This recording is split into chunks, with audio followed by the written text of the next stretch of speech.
오늘 우리에게 주신 하나님의 말씀은 창세기 28장입니다. 창세기 28장 1절부터 19절까지 말씀입니다.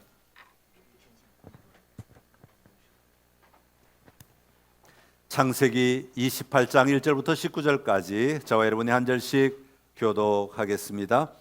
이삭이 야곱을 불러 그에게 축복하고 또 당부하여 이르되 너는 가나안 사람의 딸들 중에서 아내를 맞이하지 말고 일어나 밧단 아람으로 가서 내 외조부 부두엘의 집에 이르러 거기서 내 외삼촌 라반의 딸 중에서 아내를 맞이하라.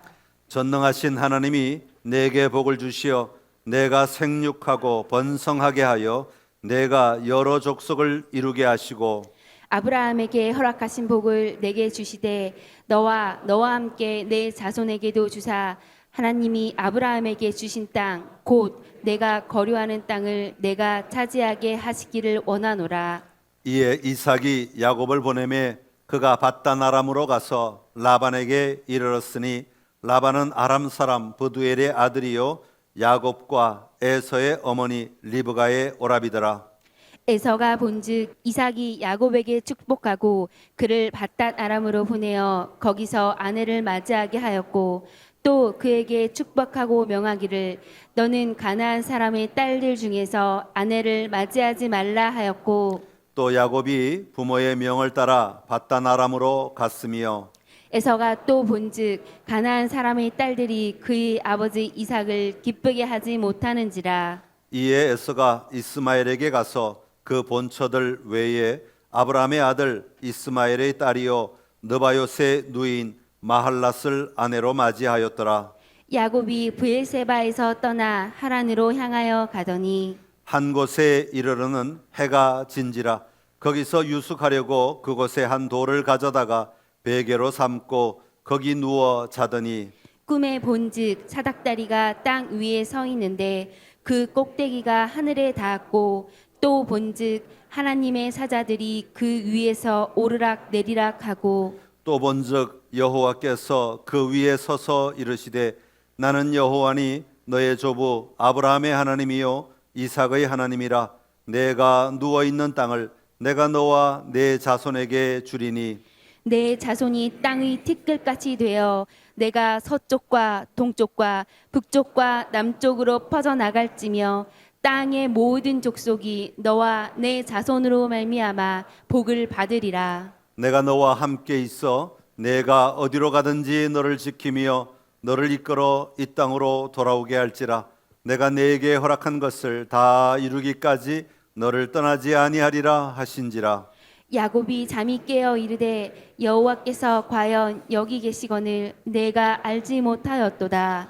이에 두려워하여 이르되 두렵도다 이것이요 이것은 다름 아닌 하나님의 집이요 이는 하늘의 문이로다 하고 야곱이 아침에 일찍이 일어나 베개로 삼았던 돌을 가져다가 기둥으로 세우고 그 위에 기름을 붓고 그곳 이름을 베델이라 하였더라. 이 성의 옛 이름은 루스더라. 아멘. 할렐루야. 복된 주일입니다. 이 주일 주님 앞에 나와 함께 하나님께 예배하는 여러분 안에 하나님의 기쁨이 또 하나님이 주신 은혜가 충만하기를 간절히 기원합니다. 또 영상으로 예배 드리시는 여러분 안에도 하나님께서 동일한 은혜로 일하시기를 간절히 기원합니다. 오늘은 창세기 28장 말씀 가지고 개념 정리 첫 번째 시간으로 하나님의 임재라는 제목으로 같이 말씀 나눕니다. 한번 따라 합시다. 하나님의 임재. 친구 목사님 가정에서 아기를 키울 때 이야기를 들려주었어요.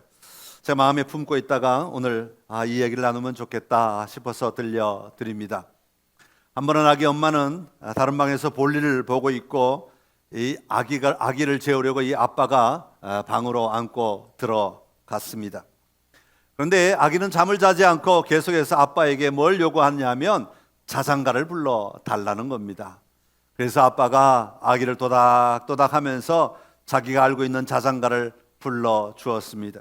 아기가 말합니다. 아니야 그것 말고 그래요. 또 다른 자장가를 생각해내고는 또 불러줍니다.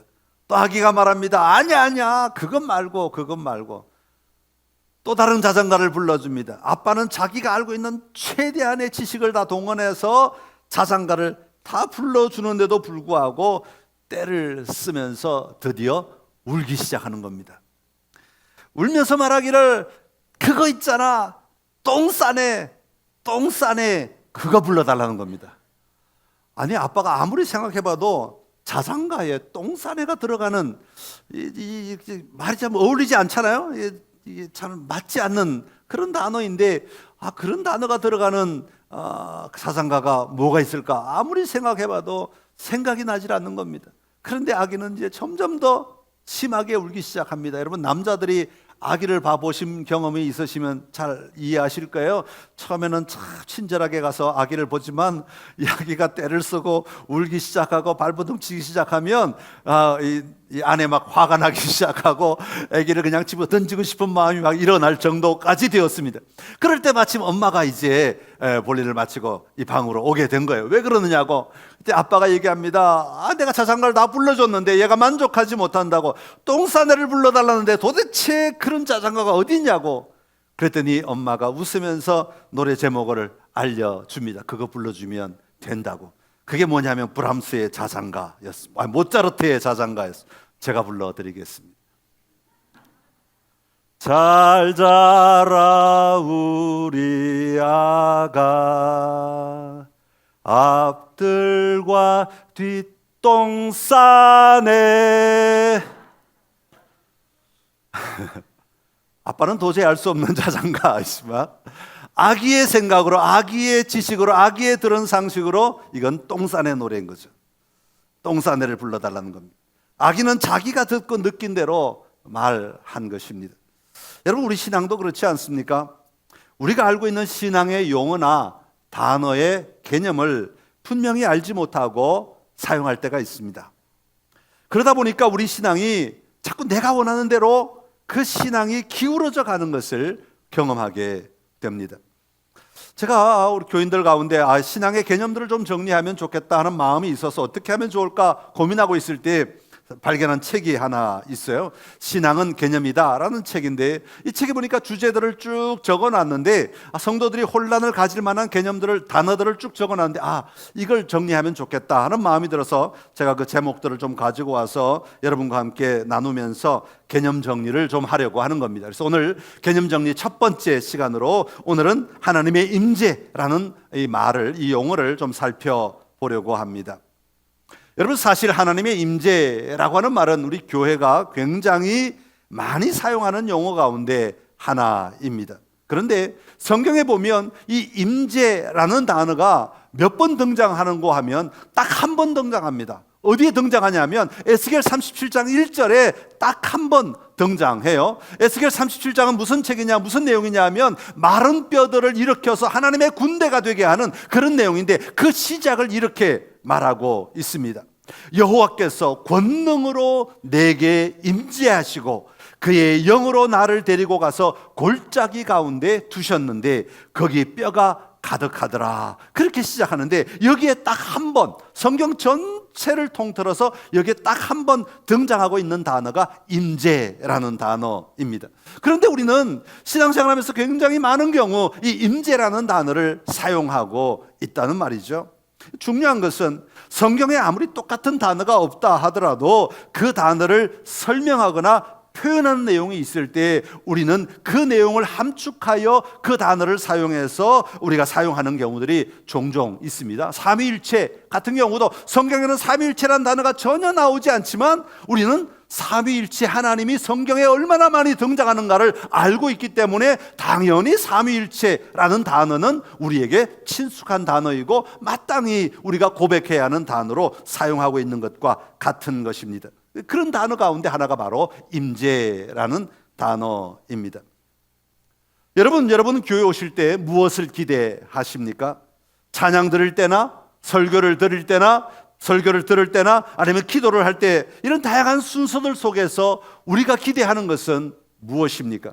내가 어떻게 하면 찬양을 더 잘할까? 내가 어떻게 하면 설교를 더 잘 이해할까? 내가 어떻게 하면 기도를 더 잘할까? 여기에 우리의 기대가 있을 수 있습니다. 그러나 우리의 신앙은 여기서 머무는 것이 아니라 한 걸음 더 들어가야 하지 않습니까? 내가 무엇을 잘하는 것보다 내가 무엇을 느끼고 싶어 하는 것, 이것이 교회 나오는 성도들이 일반적으로 가지고 있는 감정이라고 말할 수 있습니다. 내가 무엇을 느끼고 싶어 합니다. 다른 말로 하면 이 예배를 통하여 내가 어떻게 하나님의 임재를 누릴 것인가, 이런 기대들이 우리 안에 있다고 하는 겁니다. 그렇다면 우리가 하나님의 임재를 누린다고 할 때 이 말이 주는 의미가 무엇이겠습니까?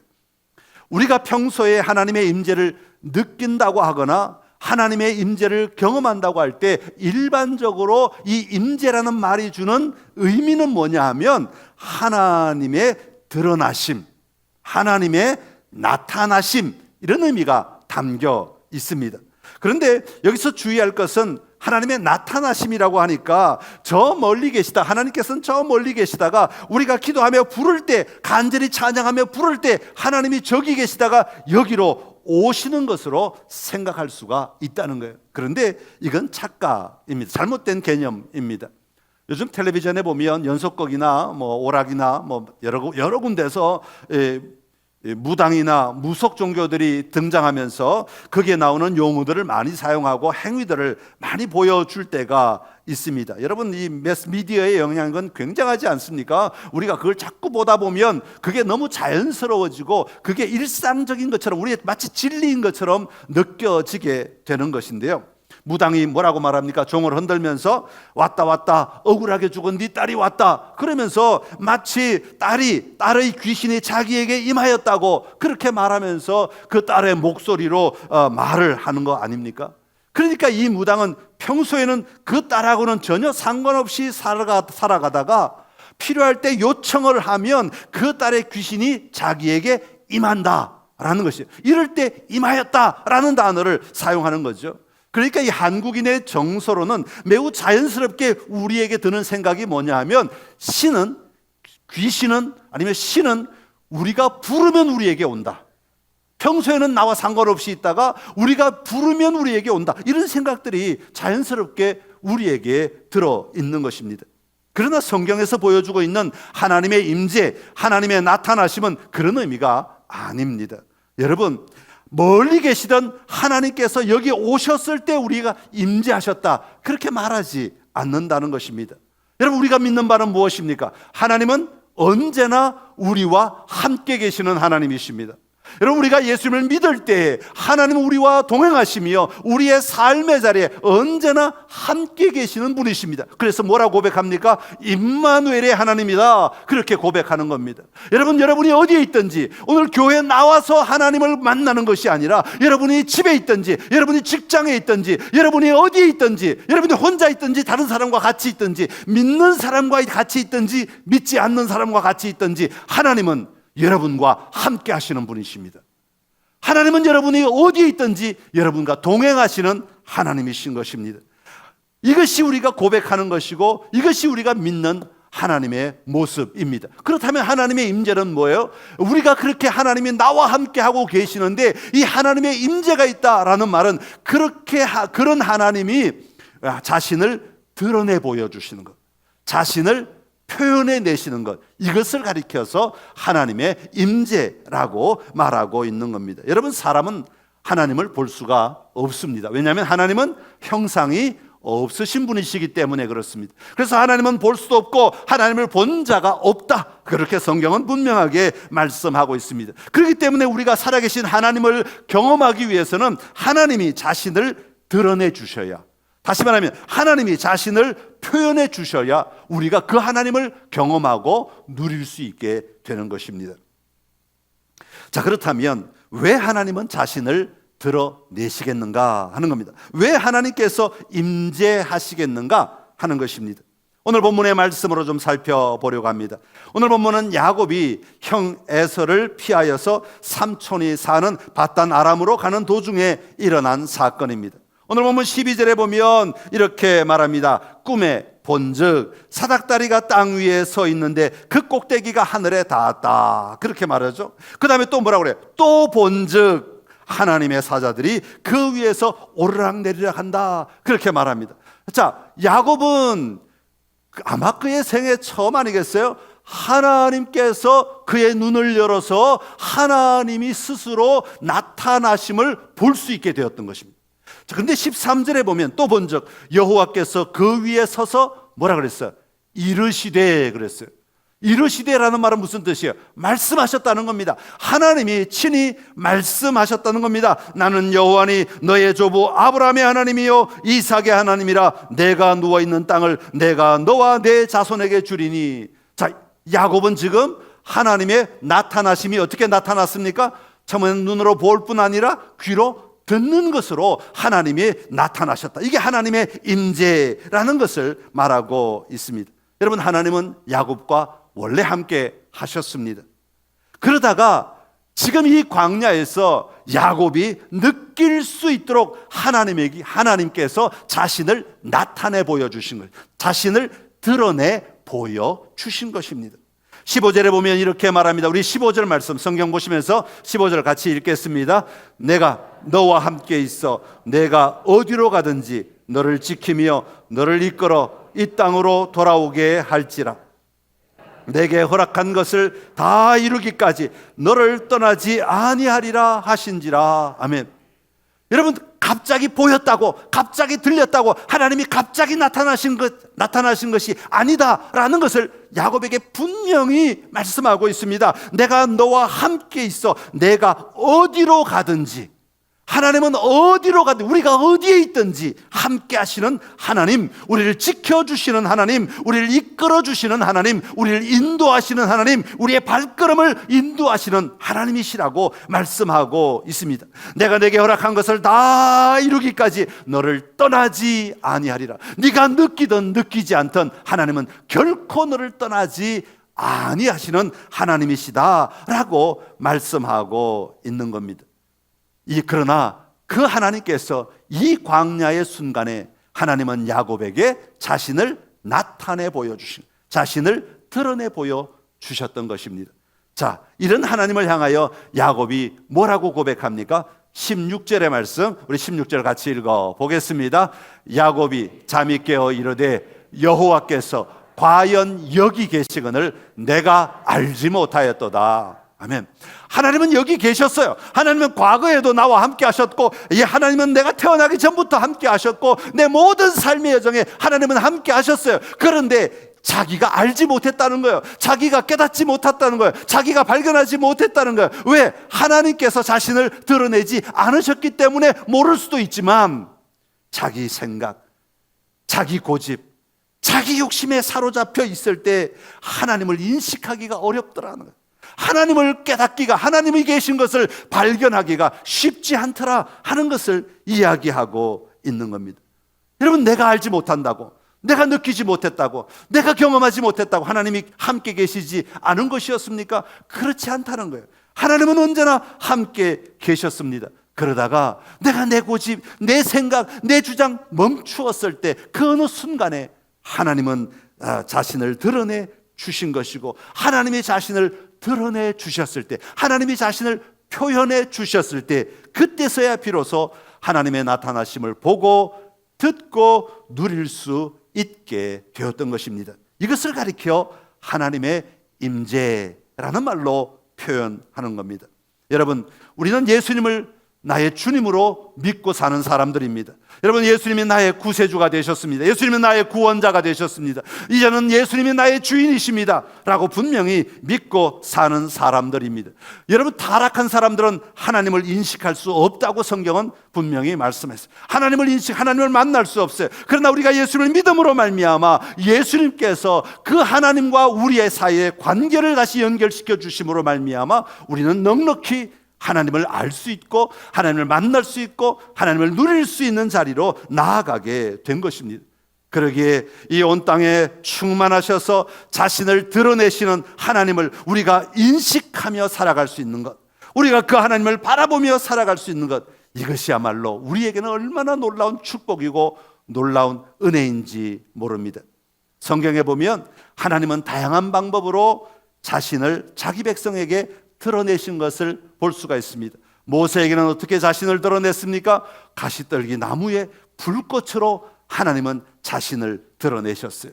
이스라엘 백성들에게 광야길을 걷고 있는 이스라엘 백성들에게 하나님은 어떻게 드러내셨습니까? 불기둥과 구름기둥으로 자신을 나타내 보이셨어요. 내가 너희를 인도하고 있다. 내가 이 백성을 인도한다. 내가 이 백성의 주권자이다 라는 것을 하나님은 드러내시면서 보여주신 것입니다.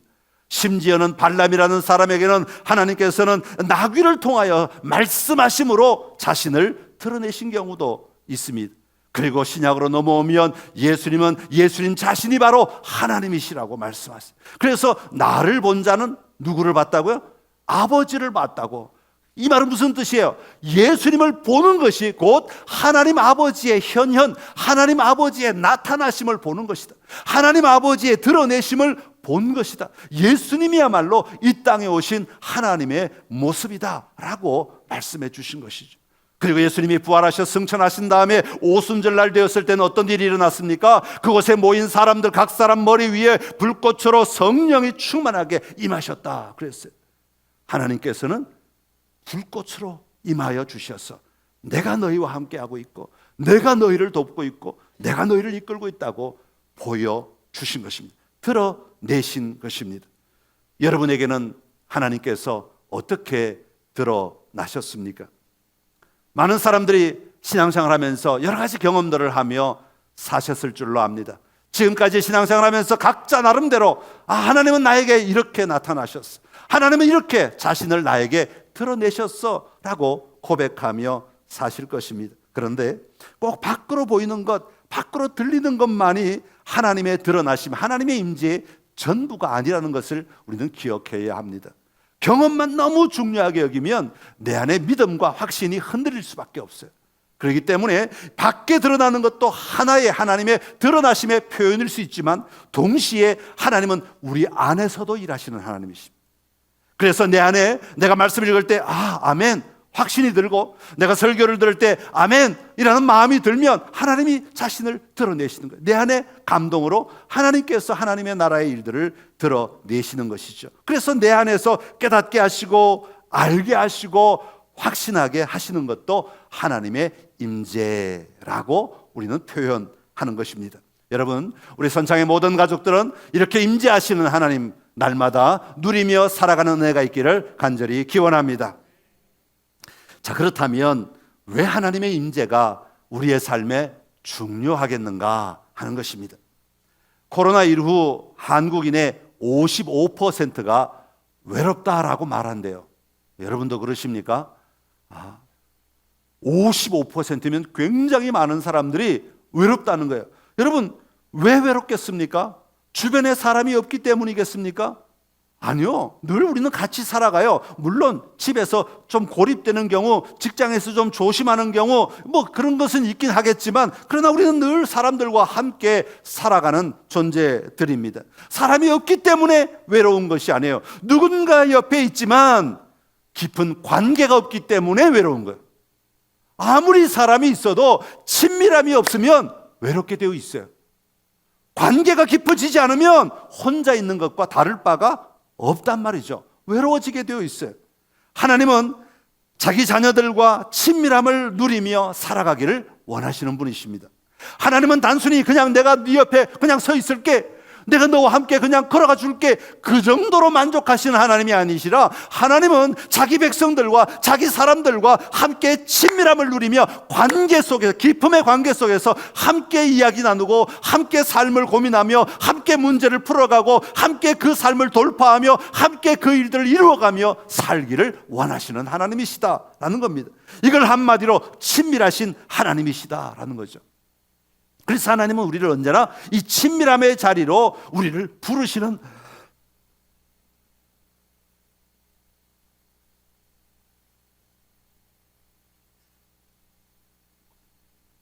친밀함의 자리로 부르시는 하나님. 제가 한 주만 설교를 안 해도 목이 이렇게 가요. 목이 약해서. 하나님은 이 친밀함의 자리로 우리를 초대하기 위해서 하나님 자신을 드러내시는 거예요. 하나님 자신을 나타내신다고 말이죠. 우리 그런 경험하는 경우 많죠. 우리 청소년들이 비전 트립을 가거나 또 선교 여행을 하거나 아니면 어떤 힘을 합쳐 무슨 사역을 할 때 사람들이 막 그런 얘기를 하죠. 가는 팀이 전체가 있으면 그중에 어떤 사람들이 내가 이번에 하나님께 기도했더니 하나님이 나에게 이렇게 말씀하셨어, 하나님이 나에게 이렇게 보여주셨어, 그래요. 그런데 왜 나한테는 왜 안 보여주지도 않냐 하시고 말씀도 안 하시고 왜 맨성맨성하게 이렇게 가게 하실까? 그러면 은근히 질투가 나잖아요. 영적 질투가 나잖아요. 그럼 어떻게 해요? 가는 도중에 하나님 왜 나에게는 안 보여주십니까? 왜 나에게는 말씀 안 하십니까? 나에게도 보여주세요. 그러면서 간절한 마음이 막 그 속에서 끓어오르죠. 그러면 하나님께서 자신을 드러내시는 경우들이 참 많아요. 그런 간증하시는 분들이 가끔 있는 것을 보죠. 하나님이 자신을 드러내십니다. 하나님이 가만히 계시지 않아요. 하나님은 반드시 놀라운 방법으로 말씀하시고 보여주시고 또 다른 사람들을 통해서 또 그 확신을 가지도록 만들어주시는 경우도 있습니다. 여러분, 왜 하나님은 그런 간절함에 응답하시겠습니까? 왜 하나님은 그 간절한 자들에게 하나님 더 가까이 다가가셔서 하나님은 친밀함을 누리기를 원하시기 때문에 그래요. 하나님은 우리와 친밀함을 누리기를 원하시는 분이십니다. 그냥 그래 너 난 믿어, 알았어 나도 너 믿을게, 그냥 그렇게 서 계시는 하나님이 아니라 우리와 하나 되어서 그 친밀함 속에서 함께 살아가기를 원하는, 함께 걸어가기를 원하는 하나님이시라는 겁니다. 머리로는 믿는데, 생각으로는 믿는데, 내 감각이 내 마음의 깊은 자리에서 확신을 갖도록 하나님은 만들어 가시는 하나님이십니다. 그런데 단순히 확신의 차원을 넘어 살아계신 하나님께서는 뭐라고 말씀하십니까?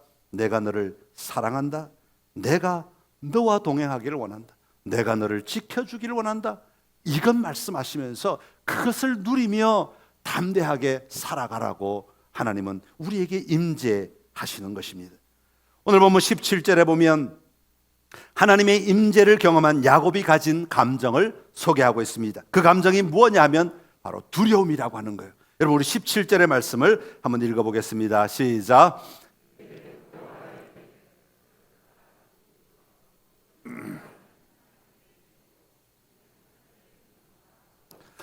두려워하여 이르되, 외형을 설명하고 또 자기 입으로 뭐라고 말해요? 두렵도다 이것이요, 그렇게까지 말할 정도로 두려워하였다는 거예요. 여러분, 성경에서 두려움 이런 단어가 나오면 무서워서 도망갈래 이런 두려움도 있지만 대부분은 그런 두려움이 아니라 하나님 앞에서 느끼는 두려움은 무서워 나 싫어 그러고 도망가는 그런 두려움을 말하는 것이 아니라 오히려 내 안에서 두렵고 떨리는 마음이지만 하나님 앞에 더 가까이 나아가는 마음, 이걸 경외함이라고 표현해요.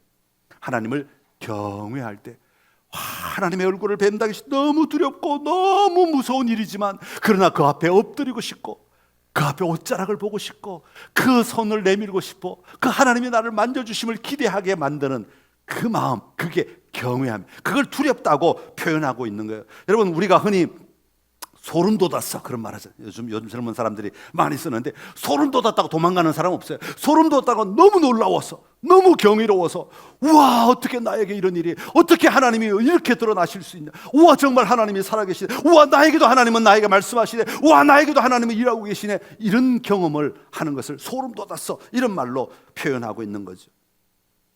전능하신 하나님이 나에게 자신을 드러내셨을 때 그 안에서 두렵고 떨리는 경외함이 우리에게는 자리하게 되는 것입니다.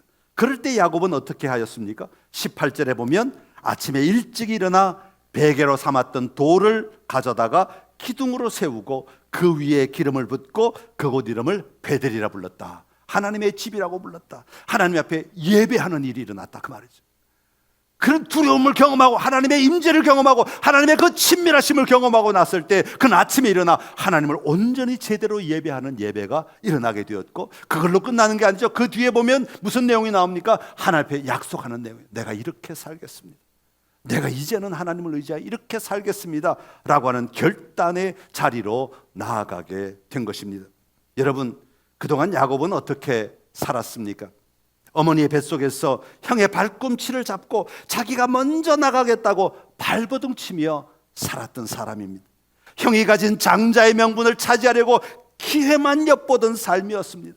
마침내 형을 속이고 아버지를 속이고 자기가 원하는 것을 차지하고야 마는, 그제서야 만족하는 그런 삶을 살았던 사람입니다. 여러분, 이런 삶을 사는 사람을 보면 어떻습니까? 한편으로는 얄밉죠. 자기만 생각하고 자기만 주장하고 자기 것만 챙기려고 하는 사람 얄밉기도 하지만 다른 한편으로 보면 불쌍하지 않습니까? 저는 야곱 보면서 불쌍한 사람이라고 생각이 들어요. 세상에 하나님이 주신 그 많은 것들이 있는데, 그 좋은 것들이 있는데 그것 하나만 붙들고 그것만이 전부인 줄, 자기 생각만이 다 옳은 줄 알고, 자기가 알고 들은 것만이 전부인 줄 알고 그것 붙들고 그냥 놓지 못해가지고 일생을 어머니 뱃속에서부터 나와가지고 다 성장할 때까지 그것만 붙들고 이게 전부라고, 나 이것만 있으면 된다고. 얼마나 불쌍한 인생이에요. 얼마나 불쌍한 인생이에요. 안타깝지 않습니까? 자기의 삶을 누리지도 못하고 자기 감정에 끌려다니며 살았던 그에게 하나님은 뭐라고 말씀하시겠어요? 오늘 그 광야에서 하나님은 나타나셨어. 괜찮아, 괜찮아. 야곱아, 좀 그만해도 괜찮아. 그만 몸부림쳐도 괜찮아. 그게 전부 다가 아니야. 괜찮아. 그렇게 말씀하지 않으시겠습니까? 그렇게 아등바등 살지 않아도 괜찮아. 내가 너와 함께 할게. 내가 너의 길에 동행할게. 내가 너를 끝까지 지켜줄게. 그러니 그렇게 아둥바둥 그거 하나 얻으려고 그거 하나 때문에 너의 인생 그렇게 허비하지 않아도 괜찮아, 괜찮아. 우리 주님 그렇게 말씀하지 않겠습니까? 오늘 저와 여러분에게도 하나님은 그렇게 말씀하십니다. 친밀하게 다가오셔서 어깨를 감싸 안으시며 도닥이시며 그렇게 몸부림치지 않아도 괜찮아. 그렇게 시기하며 질투하며 살지 않아도 괜찮아. 그렇게 남의 것 때문에 괴로워하지 않아도 괜찮아. 그렇게 다른 사람과 비교하며 살지 않아도 괜찮아. 괜찮아. 내가 너와 함께 할게. 내가 너를 지켜줄게. 내가 너의 길을 인도할게. 오늘 주님, 우리 주님께서 우리에게도 동일하게 말씀하고 계시는 줄로 믿습니다. 여러분, 이 시간 그 주님의 임재를 통하여 지금 여러분의 마음 안에 친밀하게 말씀하시고 일하시는 하나님을 누리며 사는 은혜가 있기를 간절히 기원합니다. 그렇다면 우리는 어떻게 하면 이 하나님의 임재, 다시 말하면 하나님의 드러나심, 하나님의 나타나심을 날마다 경험하며 살아갈 수 있겠습니까? 오늘 야곱은 형을 떠난 자리에 서 있습니다. 아버지를 떠난 자리에 서 있습니다. 자이든 타이든 자신의 생각을 내려놓고 머물 때 그는 하나님의 임재, 하나님의 드러나심, 하나님의 나타나심을 경험하게 되었습니다. 우리는 나를 내려놓고 하나님 앞에 머무는 시간이 필요합니다. 특별히 하나님은 말씀을 통해 우리에게 자신을 드러내시는 분이십니다. 여러분, 말씀보다 더 하나님이 강력하게 자신을 드러내시는 경우는 별로 없습니다. 말씀을 읽으십시오. 여러분, 말씀을 대하십시오. 그런데 말씀을 그냥 눈으로만 슥슥 읽으시지 말고 말씀을 좀 붙들고 묵상하는 자리로 나가십시오. 하나님 여기서 뭘 원하실까? 하나님 여기서 뭘 말씀하실까? 하나님은 이 말씀을 통해 나에게 뭘 원하실까? 여러분, 좀 깊이 머무는 시간을 가지시기를 바랍니다. 이 말씀의 묵상을 통하여서 하나님은 자신을 드러내시고 자신을 나타내시는 것입니다. 여러분, 말씀 묵상을 통해 하나님의 임재를 누리는 은혜가 있기를 바랍니다. 또한 하나님 앞에 강력한 기도를 드릴 때 우리 하나님의 임재를 경험하지 않습니까? 하나님 앞에 내 온 힘을 다하여서, 내 열정을 다하여서 하나님 앞에 정말 가슴 속에서, 뱃속에서부터 끓어오르는 마음으로 하나님 앞에 간절히 부르짖을 때, 하나님, 내가 하나님을 전적으로 의지합니다. 내가 하나님 말씀대로만 살겠습니다. 하나님, 내 안에 하나님의 놀라운 일을 이루어 주시옵소서. 그러면서 강력하게 기도할 때 하나님은 또한 우리에게 하나님의 자신을 드러내시는 경우들이 참 많습니다. 그래서 우리가 하는 게 뭐예요? 금요 성령 기도예요. 여러분, 갈급하시면 기도에 나오십시오. 여러분, 나오셔서 목이 터져라 한번 기도해 보십시오. 하나님 앞에 내 모든 열정을 다하여서 하나님께 부르짖어 보십시오. 여러분, 이게 미신적인 거 아닙니다. 이건 하나님을 향하여 내가 그렇게 살기를 원합니다 하는 몸부림인 겁니다. 여러분, 몸부림치는 자들에게, 여러분 몸부림치는 자식에게 부모가 가만히 있을 부모가 어디 있습니까? 몸부림치는 하나님의 백성들에게 하나님이 가만히 계실 리가 없지요. 하나님은 자신을 드러내십니다. 하나님은 자신을 나타내십니다. 하나님은 말씀하시고 하나님은 일하시는 것입니다. 여러분, 기도의 자리에 나오시기 바랍니다. 그리고 더 나아가 매일의 자리에서 성령 충만한 삶을 살아갈 때 우리는 하나님의 임재를 경험할 수 있습니다. 내가 길을 갈 때에도, 내가 일을 할 때에도, 내가 어때 사람들을 만날 때에도 성령 하나님을 의지하며 성령 하나님의 일하심을 기대하며 살아갈 때 하나님 지혜해 주십시오. 성령 하나님, 나에게 이 마음을 다스려 주십시오. 하나님, 내 입술에 말을 주십시오. 성령 하나님을 의지하며 살아갈 때 놀랍게도 그 자리에 하나님의 나타나심이 드러나는 것을 경험하게 될 겁니다. 이것이 일상의 삶 가운데 우리가 하나님의 임재를 누리는 방법인 것이죠. 여러분, 오늘 이 시간 하나님의 임재가 여러분에게 충만하기를 간절히 기원합니다. 교회 와서 예배 드릴 때만 하나님이 임재하시는 것이 아닙니다. 여러분이 어디에 있든지, 여러분이 어떤 삶을 살아가든지 여러분의 발걸음 속에 하나님이 살아계심을 믿는 그 자리에 하나님은 임재하십니다. 다시 말하면 하나님은 자신을 드러내십니다. 하나님은 자신을 표현해 내신다는 겁니다. 여러분, 하나님을 만나시고 하나님을 누리심으로 말미암아 여러분의 삶의 자리에 더 힘있고 더 능력 있는 그리스도인으로서 날마다 승리하는 삶을 살아가시기를 간절히 기원합니다. 기도하겠습니다. 참 좋으신 우리 하나님 아버지, 은혜를 감사합니다. 하나님의 임재를 우리가 날마다 누리며 살아가기를 원합니다. 오늘 야곱이 누렸던 이 하나님의 놀라운 나타나심, 하나님의 드러나심을 우리가 경험하며 또 우리가 누리며 우리가 확신하며 우리가 고백하며 날마다 살아가게 하여 주시옵소서. 하나님은 언제나 우리와 함께 하시는 하나님이심을 믿습니다. 내가 어떤 자리에 있든지 어디에 가든지 하나님은 동행하시며 하나님은 그 가운데 일하시는 하나님이신 줄로 믿습니다. 하나님을 의지하며 하나님을 신뢰하며 하나님의 이름을 부를 때 하나님은 하나님 자신을 드러내시어서 우리에게 친밀함으로 다가오시며 우리를 위로하시고 우리를 새 힘 주시고 우리의 놀라운 길을 열어주실 줄로 믿습니다. 그 하나님을 날마다 경험하며 사는 저희 모두가 되게 하여 주옵소서. 예수님의 이름으로 기도드리옵나이다. 아멘.